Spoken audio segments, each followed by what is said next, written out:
a guy I'm looking to is BDD. I mean, the KDA king, but people are saying, you know, we bring up the old term of a KDA player. This is still a guy who had the highest kill participation for a mid laner, and he still had these 20 deathless games in the summer split.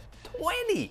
Which is absolutely insane. He's still the third highest damage percentage among mid laners. So it's not like he's playing super far back and not doing anything, just trying not to die. I mean, this guy's 18 years old. He's already, people are saying, oh, can he take over Faker? There seems to be a new mid laner like that every Worlds. We'll see. I want to see what this guy can do when there's a bit of pressure on him as that top seed from Korea. How he can, is he going to be bodying people? It's just going to be very interesting. So far, I think he's got a pretty favorable group for him. A guy like Pole Belter isn't a guy who's going to dominate you in lane. He's a pretty solid rock, but I think BDD can take advantage of the lack of aggressivity.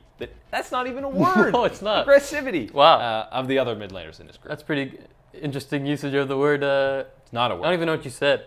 That's crazy. Not a word. But yeah, one thing to watch out for about BDD, the reason why he's a player to watch is because the translation apparently is rice thief. So BDD. Watch out for him on the Rift, but also in the kitchen. He's going to be taking your rice away. So yeah, make sure you've got your leftovers. They're labeled in the fridge, because put a lid on it. Put a lid on it. If they're not labeled with a lid, they're gone. But yeah, I mean, he's got them. In all seriousness, watch your rice. But 11.3 KDA in summer is insane, and then he only died 3 times against SKT in the finals. So obviously, yeah, he's like young Faker, or whatever you want to call him, baby Faker, which is caps, but BDD is probably more realistic baby Faker. So he's obviously a very capable mid laner, and going up against Pole Belter and the rest of Group B, definitely the favorite, as long as you should be for most of the tournament.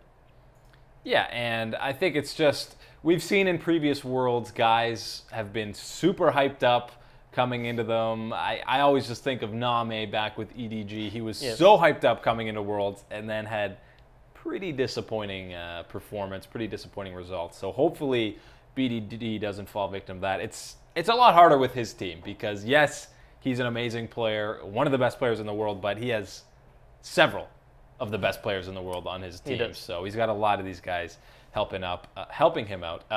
Mid laner last year at Worlds, who was pretty spectacular, was Samsung's Crown, and you're looking out for him again this Worlds. I am. Anytime my boy who plays Victor comes to Worlds, you got to keep an eye on him. Yes, he didn't have a completely stellar summer split, even though he did help his team win through the gauntlet. But anytime he's on that World stage, he's obviously a force. Runner-up last year to SKT, going all the way to 5 games. Almost took it home, but the old reverse sweep, so close. Yes. But even when he's not playing Victor, he only played 4 games of it in the summer split. He likes to keep it meta. The only strange thing he kind of pulled out was a Fiora mid one time, copying Huhi out of the NA everyone wants LCS. to copy Huhi. Everyone does, and that was a loss. So he likes to keep it, to Leah, Orianna, Syndra, all the fun, creative stuff that we've seen time after time. But hopefully we get some more Victor, because when he's on that champion, he just controls the flow of a game so well, especially in these team fights. He dropped that ultimate on people, and it just zones everyone out. So he's obviously shown that he's got top-tier talent. Doesn't always bring it in the LCK, but on the World stage, he usually ups his game.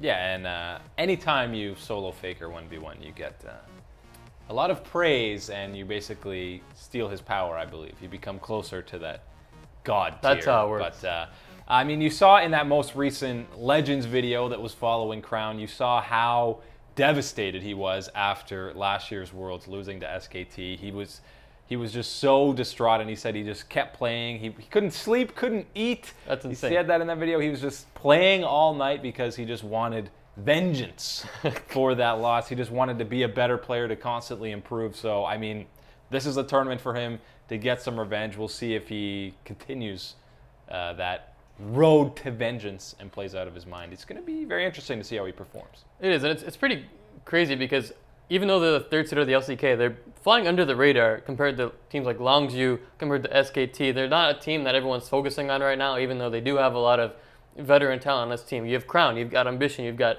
QV in the top lane who can take games by himself. So Samsung is definitely still a dangerous team, even though they're kind of in the group of death. Still expect good things out of them. And then, I mean, they fought hard with SKT in the past. They came out of that gauntlet. So I think they can still be a force in this tournament as well.